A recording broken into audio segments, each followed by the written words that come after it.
Hey guys, today I wanted to talk to you about the book of Deuteronomy. So I have some interesting facts to go over first about this book, and it is a very, very interesting book. So I've got 10 facts for you. Number one, this book talks about Moses' farewell speech. See, Deuteronomy is essentially Moses' farewell address to the Israelites. I mean, he's about to die, and he wants to remind the people of the laws and the promises that God has made to them before they enter the promised land without him, because he's not going to go. And this actually makes you feel like it's a loving final message, like one would give from a father to his child or his children. Number two, Deuteronomy means second law. It's actually a Greek word from a Greek word meaning second law. It refers to Moses restating the laws given to the Israelites earlier, especially in the books of Exodus and Leviticus. Now, it's not a new set of laws, but it's just a reminder and a reaffirmation of God's commandments. There's a key prayer. You can read it in Deuteronomy 6, 4, and 5. It says, "Hear, O Israel, the Lord our God, the Lord is one. Love the Lord your God with all your heart, with all your soul, and with all your strength." Now, this prayer emphasizes loving God completely, and it's still recited by Jews today. Then, number 4 would be the 10 commandments are repeated in Deuteronomy 5. Moses restates the 10 commandments to the people. These laws were originally given to the Israelites in Exodus 20. But here, Moses reviews them to ensure everyone remembers and understands them before they actually enter the promised land. Number 5 is God's covenant with Israel. Deuteronomy highlights the covenant. It's a sacred promise that God made with Israel. God promises to be their God, and the Israelites promise to obey his laws. The covenant is central to Israel's identity and their relationship with God throughout the Bible. It's a book of blessings and curses. In Deuteronomy, there are blessings and curses mentioned in chapters 28 through 30. If the Israelites obey God, they'll receive blessings, such as prosperity and peace. But if they disobey, they will face curses like hardship and defeat. This section actually stresses the importance of making the right choices. And the seventh thing to remember about this book before we dive in is Moses does not enter the promised land. Although Moses leads the Israelites out of Egypt through the wilderness, he's not allowed to enter the promised land himself. In Deuteronomy 34, we see that. Now, Moses views the land from a mountain, but he dies there, and Joshua takes over the leadership. The eighth thing to remember, now remember there's 10 things to remember before we dive into this book. The book is full of repetition. The book of Deuteronomy has a lot of repeating, and it's meant to remind the Israelites about the importance of following God's commandments, especially since they were about to enter a new land, and begin a new chapter in their lives. Moses wants to make sure they don't forget the lessons learned in the wilderness. I mean, they spent 40 years there, right? Deuteronomy and Jesus would be the ninth thing. In the New Testament, Jesus quotes Deuteronomy. A lot of people don't know this. It's actually in Matthew 4, 1 through 11.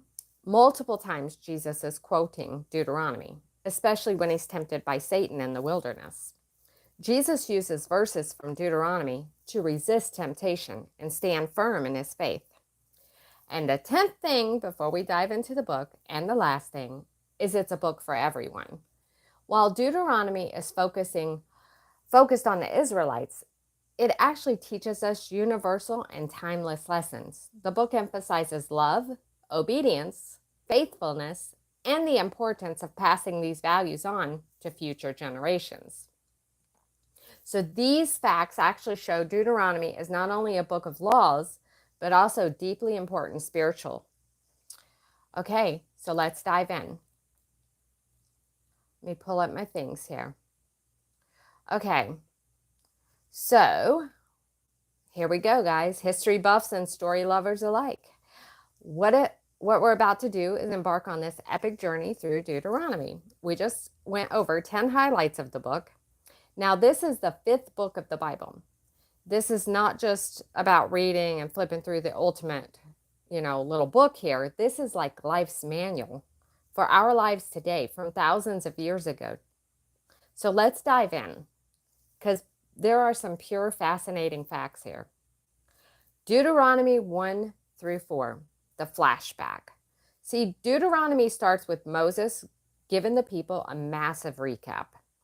Chapters 1 through 4 are like a history book. Moses reminds everyone of their escape from Egypt, how they wandered the desert for 40 years, and all the times they messed up. It's a lesson in learning from the past. Verses 1 through 5 introduce us to the setting. Moses here is speaking on the plains of Moab. Chapter 1, verses 6 through 8. God tells them that it's time for them to go into this promised land that was promised to their ancestors. And chapter 2, 1 through 23, it's a quick tour through the wilderness years, showing how God's guided them the whole time. And then we take a look at chapter 3, 1 through 11 verses, and it's the battle with kings, showing God's power and land distribution. Chapter 4, 1 through 40, Moses warns against idolatry. He emphasizes that God is unique and he is the one true God. Deuteronomy 5, chapter 5, 11 is the heart of the law. Now we hit the core, the commandments and teachings. Moses repeats the 10 commandments in chapter 5.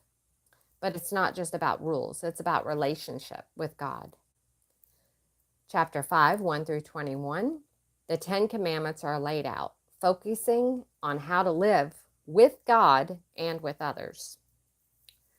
And then in chapter 6, 4 through 9, we see the Shema law, which is like the ultimate pledge of allegiance to God. Hear, O Israel, the Lord our God, the Lord is one. And then we go on down to verses 7 through 11 in chapter 6. These chapters are like a pep talk for the heart. It actually says, love God, teach your kids well. Remember, you were slaves in Egypt, so treat each other justly. And then we take a look at Deuteronomy 12 and 26. It's a cool guide. This is the section on how to live in Canaan. It's all about worshiping, festivals, and justice. And then chapter 12, 1 through 7 are the rules for where to worship, centralizing all sacrifice to one place. And then chapter 14, 22 through 29, it's all about the tithing system, ensuring everyone, even the poor, gets to celebrate. Chapter 16, 1 through 17, it's about the festivals like the Passovers, weeks, and tabernacles. Think of them like ancient holidays. That's how I look at them. Okay, chapter 24, 17 through 22. Justice for all, especially the vulnerable, like the widows, the orphans, and the foreigners. In Deuteronomy 27:30, choices and consequences. Here Moses gets real about choices. It's like a cosmic game of, choose your own adventure. Chapter 27, 1 through 26, it's instructions for a big ceremony where blessings and curses are pronounced from mountains. Imagine Moses standing there on the mountain and echoing back as he tells and yells out the blessings and the curses. It would have been an amazing sight to see. Verses 1 through 14 in chapter 28, it's about the blessings of obedience like health, prosperity, victory. And chapter 28, 15 through 68 is the flip side. It's the curses for disobedience. It's a grim list of what goes wrong.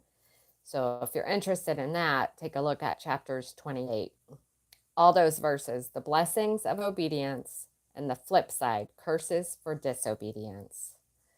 And then chapter 30, 11 through 20, Moses makes it clear, life or death, blessings or curse. It's all about free will, which we all have. In Deuteronomy 31, 34, it's the final act. Moses wraps up his life's work. It's emotional, powerful. Chapter 31, 1 through 8, Moses hands over leadership to Joshua, encouraging the people.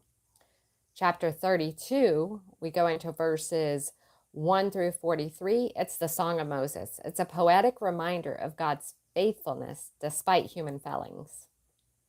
And chapter 33, 1 through 29, Moses blesses each tribe. It's a personal touch to his farewell. And then take a look at chapters 34, 1 through 21.